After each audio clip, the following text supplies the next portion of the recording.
Yeah, I took longer than I should have. But anyways, let's get to it. So, I've been interested in Khyber Pass for a while now, ever since Brandon Herrera made his video on the guns that come from there. I've been wanting to know more about this road ever since, and originally this video was gonna be more like Brandon's, where I look at the whack-ass guns and knockoffs from Khyber. But I went a bit deeper into it than I anticipated, so now it's gonna have more general bullshit about the culture and history. Although I'm not gonna do the usual shit people do when talking about foreign cultures and places. You know how they blow smoke up their asses and talk about how it's so wonderful and cultured, when in reality they're talking about another country's version of Detroit. Khyber Pass is this 20-mile stretch in Pakistan in the,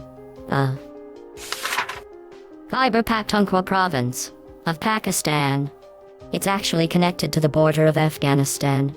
You know, that place that proves the retardation of first world militaries. And we don't know when it was established. Khyber Pass has actually seen some pretty cool shit. It was one of the routes used in the Silk Road, and it's been used as a choke point in battles. A notable one being the First Anglo-Afghan War. Some king was suspected of trying to vie for the Russians in the middle of a power struggle. So, the British deposed him and occupied Kabul. Due to having to live next to British people, the local Afghani army got very pissed, and rallied around this other dude called Akbar Khan. Due to the British designing camps for convenience over actual defense, and an indecisive old dude named Lord Elphinstone leading them, the British got fucked up. About 5k Banglan soldiers, and 11k Banglandians, were now pitted against 20 to 30k Afghans. Akbar Khan talked diplomatically to the stranded Brits, only to double-cross like a bitch. Fuck you! The British decided to go back to Britain and negotiate from there, unfortunately having to leave the wounded behind. As they left them, the Afghanis slaughtered them. There were cold nights where lighting a fire spelled death due to marksmen in the mountains. Eventually there were only 1,000 of them left. Lord Elphinstone got caught. Then there were only 100.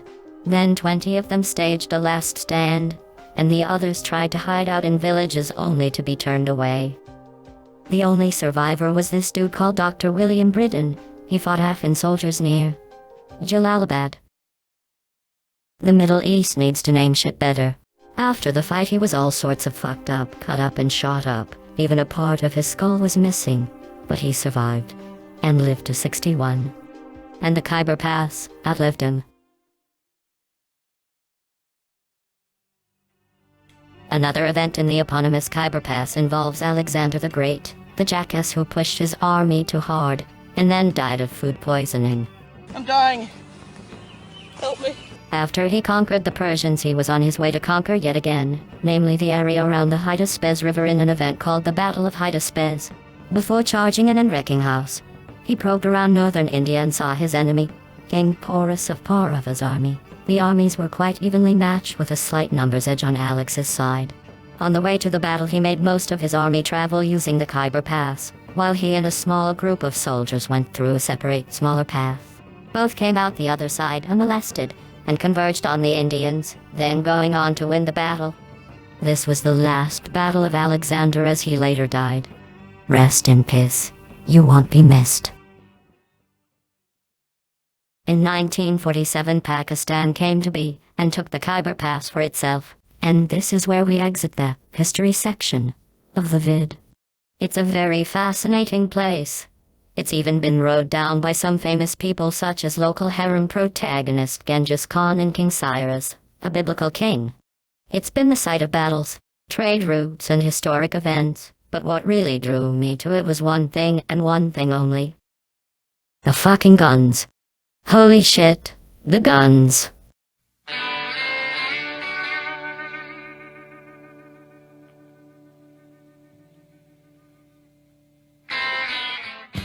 The guns of Khyber Pass are truly a spectacle.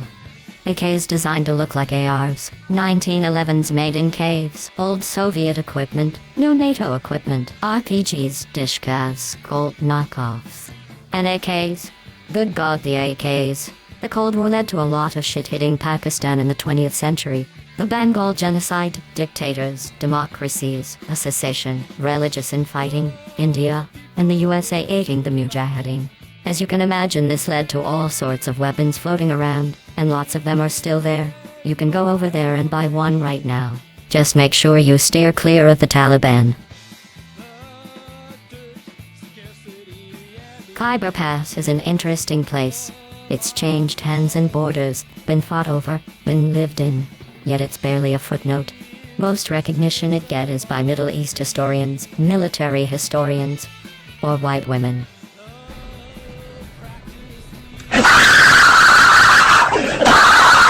I hope this can get it recognized as the wackest road that it is. Roll the outro.